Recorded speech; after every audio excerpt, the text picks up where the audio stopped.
আসসালামু আলাইকুম ভিউয়ার্স, সবাই কেমন আছেন? Welcome back to my recipes by family's kitchen. আমরা যারা গৃহিণী তারা আমরা সবাই চাই কিভাবে সকালে একটি ঝটপট নাস্তা তৈরি করা যায়। আর সেরকমই একটি নাস্তা নিয়ে আপনাদের মাঝে আমি আবারও হাজির হয়ে গেলাম।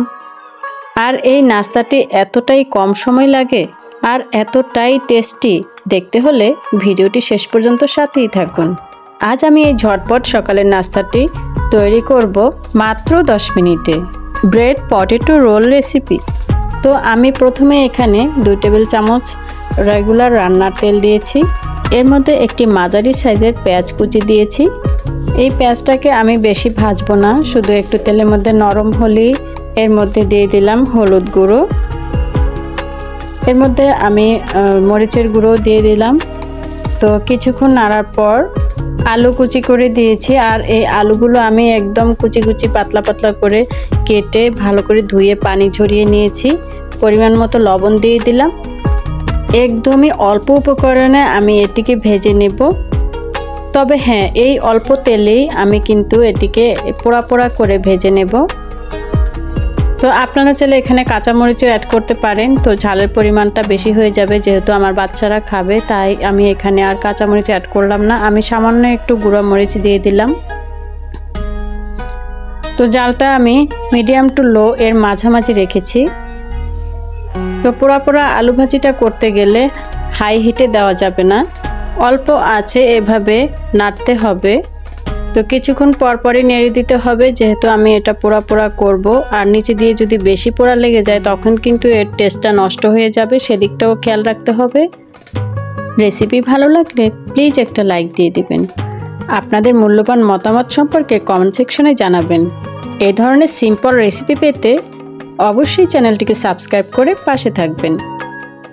তো আপনাদের সাথে কথা বলতে বলতে আমার আলু ভাজাটা কিন্তু পোড়া পোড়া করে আমি ভেজে নিয়েছি, একদমই পারফেক্ট হয়েছে। তো এখন আমি চুলা থেকে নামিয়ে নেব। এরপর চলে যাব পরবর্তী ধাপে।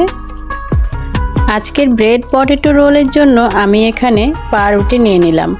আর এই পাউরুটির পুরো প্যাকেটের পাউরুটিগুলোই আমি এখানে নিয়ে নেব। একটা সিম্পল খাবারকে শুধুমাত্র একটু বুদ্ধি খাটিয়ে টেস্টটা কিন্তু অন্যরকম করে ভিন্নধর্মী একটা খাবার তৈরি হয়ে যায়। তো পাউরুটির পিসগুলোকে আমি এখন বের করে নিচ্ছি। পাউরুটির পিসগুলোকে বের করে এখন আমি এই পিসগুলোর যে ব্রাউন অংশটা থাকে, এই ব্রাউন অংশটা আমি কেটে ফেলবো। তবে আমি চারপাশ থেকে কাটবো না, এক পাশে ব্রাউন অংশটা একটু বেশি শক্ত হয়, শুধু সেই পাশটাই কেটে নেব। ভিউয়ার্স, আপনারা চাইলে চারপাশটাই কেটে নিতে পারেন। তো এরপর আমি চুলায় চলে যাব। একটা কড়াইতে আমি একটু বাটার দিয়ে দিলাম। আর এই বাটারের মধ্যে আমি এখন পাউরুটির পিসগুলো হালকা করে একটু ভেজে নেব। আপনারা চাইলে যদি হাতের কাছে বাটার না থাকে, ঘি অথবা সবসময় রান্নার রেগুলার তেলের মধ্যে এভাবে হালকা একটু ভেজে নিতে পারেন। তবে ঘি বা বাটারের মধ্যে ভেজে নিলে একটু বেশি টেস্টি হয়, আর এই নাস্তাটার স্মেলটাও দারুণ আসে। তো এক পিঠ হালকা ভেজে নেওয়ার পর আমি উল্টে দিলাম। অপর পিঠটাও আমি ভালো করে এভাবে ভেজে নেব। হয়ে গেছে আমার ভেজে নেওয়া পাউরুটিগুলি, এখন আমি উঠিয়ে নেব। এরপর চলে যাব আমার পরবর্তী ধাপে। অফ ক্যামেরায় আমি ভেজে নেওয়ার আগে পাউরুটির পিসগুলো হালকা বেলুন দিয়ে একটু বেলে নিয়েছি, আপনারাও ঠিক তাই করবেন।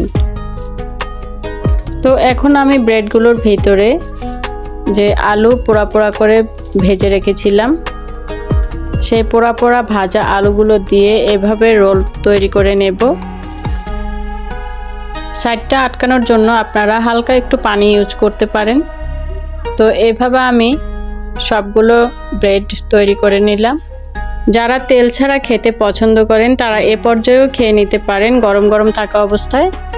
আর এখন আমি এই ব্রেডগুলোকে একটা ডিমের মধ্যে চুবিয়ে ভেজে নিয়েছি।